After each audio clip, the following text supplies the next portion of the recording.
What's going on, Star Citizen fans? It is your boy Raptor Spiritus, and I am back with another one. So, just today, we're gonna take a short look at the Ironclad currently right now in its state that it's in, where you can actually fly it from the operation station. I actually do like this.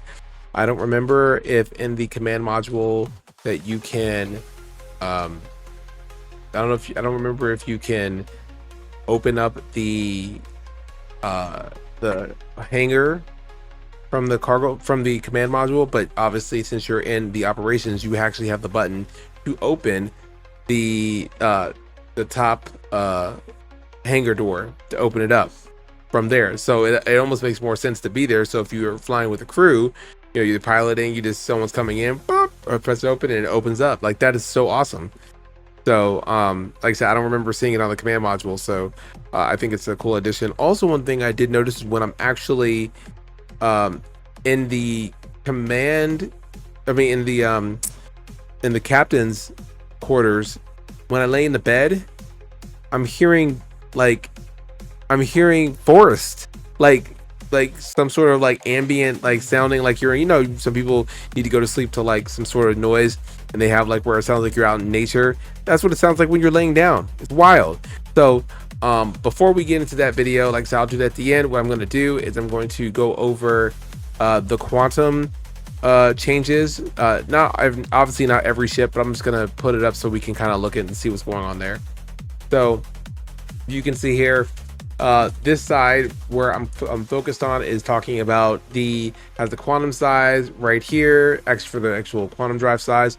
These two, this is the old quantum tank amount per SEU, and this is the new tank amount. Now, if you notice, a lot of these have taken hits, especially the Idris went from 120 SEU of quantum fuel capacity to 27.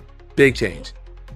So if you go down, like I said, you see some that are like really small ships, and big ships took a pretty good hit. Medium ships, not so much. They actually got an increase, it looked like the Vanguard got an increase of 30, the Asgard got an increase of 8, then the Argo Raft got an increase of 56%. Wow, that's crazy. The Banu Defender went down from 3.1 to 0.8. That is crazy. And then all the Crusader fighters, they actually got a buff. They actually got more quantum capacity. I'm not sure how that, I guess because it's a heavy fighter that's supposed to go out and do long missions. I don't know, but yeah, that's what that is. It's kind of weird. Like I said, Hercules got nerfed, not too much. It was only 14%. Caterpillar got nerfed 34%. I do believe the Ironclad got nerfed as well. Let's see, it's break. Yeah, Ironclad Assault, 48% for the regular, 43% for the assault. So, and it's weird. Like, this is a whole weird thing, and I don't take it as all bad. So originally they had buffed a bunch of the quantum drive capacities in all the ships, because from my understanding, when Pyro came, Pyro was such a big system and it was new, so they wanted to like make it easier to traverse across. But I guess that was not a long-standing solution, so they kind of basically brought everything back down. I know it's gonna change through the course of time, but this is currently where we're at. The Prowler, the regular Prowler, looks like it's just nothing's changing. It's literally has no change there. And then the Prowler utility had a -11, which isn't too bad. Again, really small fighters all got nerfs. The Raylan got a big one.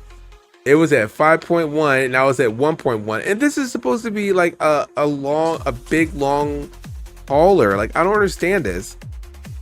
To drop it to 1.1 is absolutely bananas, in my opinion. I don't know. I'm a little irritated because like that's crazy how it's all right, whatever. I just don't get that. That's pretty good. But again, there's more to this, so it's hard for me to really convey, because again, it's just it's a lot of numbers trying to figure out what makes sense, what doesn't. Aside from the MISC freelancer, all the MISC ships all took hits, every single one of them. The Guardians, which are heavy fighters, Guardians got a 50% increase. So they're kind of, I guess, keeping it based off of like certain the kind of ship it is, brings it down to a certain level of quantum fuel. All the Origins got nerfed except for the 890 jump. It got a buff because it's huge. Also the 85X, which is, it got a buff of 30%. And then the M80 got nerfed a little bit. Hollow Medevac, Triage, all nerfed 50%. Yeah, it's pretty odd. The Spirit Stinger, these got 100% buff. They didn't get nerfed. All these got nerfed. And these have nothing. So here comes the other portion of it, right? That's just for the quantum fuel tank, the old, and what the quantum fuel tank capacity is now. Now we're gonna move over to the old consumption of the quantum drive and the new consumption. So this is where it gets kind of interesting. And again, I'm trying to figure out. So this, like for instance, for the Avenger Titan, like I said, it got nerfed in its quantum fuel from 1.1 to 0.8, but now it's consuming more quantum fuel, micro SCU per gigameter, 60% more, going from 10 to 60. But then the Eclipse actually got a buff, so it's consuming less when it comes to that.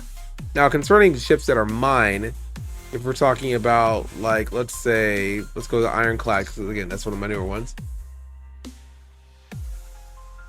Excuse me. So for the Assault, it actually, now this is where again the Assault got it went from 10 SCU of quantum fuel to 5.7, so almost half. But if you look at the consumption of the quantum drives now, it went from consuming 26 micro SCU per gigameter to only 12. So I mean, I'm trying to figure out how this is gonna balance, but I'm sure it'll be fine. But this is some of those things that's going on. I'll put this link in the description so everybody can check it out. But yeah, there are some quantum changes happening. Like I said, it seems to be hitting the smaller ships the most. But yeah, it's out there. So that's all I'm gonna spit on that. But we're gonna go ahead and get to the video about just with the Ironclad and its use of the new operations center flight chair. Now it's you can fly from it, which makes more sense for me from a nautical point of view. Having it dead center over, you can see over the bow and everything, is, I think, in my opinion, makes it more realistic, and I like that a lot better. And I like it now, and I've seen other people's videos where they've tested it. Someone can fly the command module, and someone can still fly the regular the rest of the ship on the main portion of the Ironclad. So I love that they've done that. So basically, it's almost like a Constellation and Merlin type of relationship, but except the difference is you can fly from both chairs for the Ironclad, which is awesome. So it's still an awesome ship. Still a couple little bugs on it, like the lights don't work, like you can't turn them on and off, and they're just kind of on, which is whatever, I guess.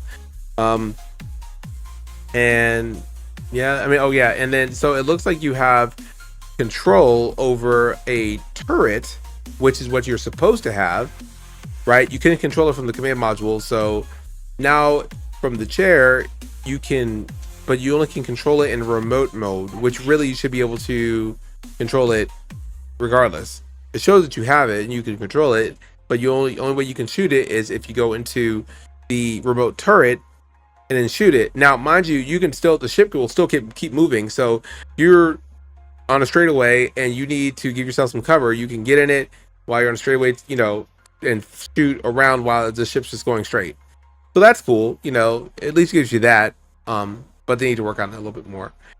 So, but yeah, we're gonna get into the Ironclad, and just a little video to show the capabilities of what it does now when you're flying it from the operations center. So you guys enjoy.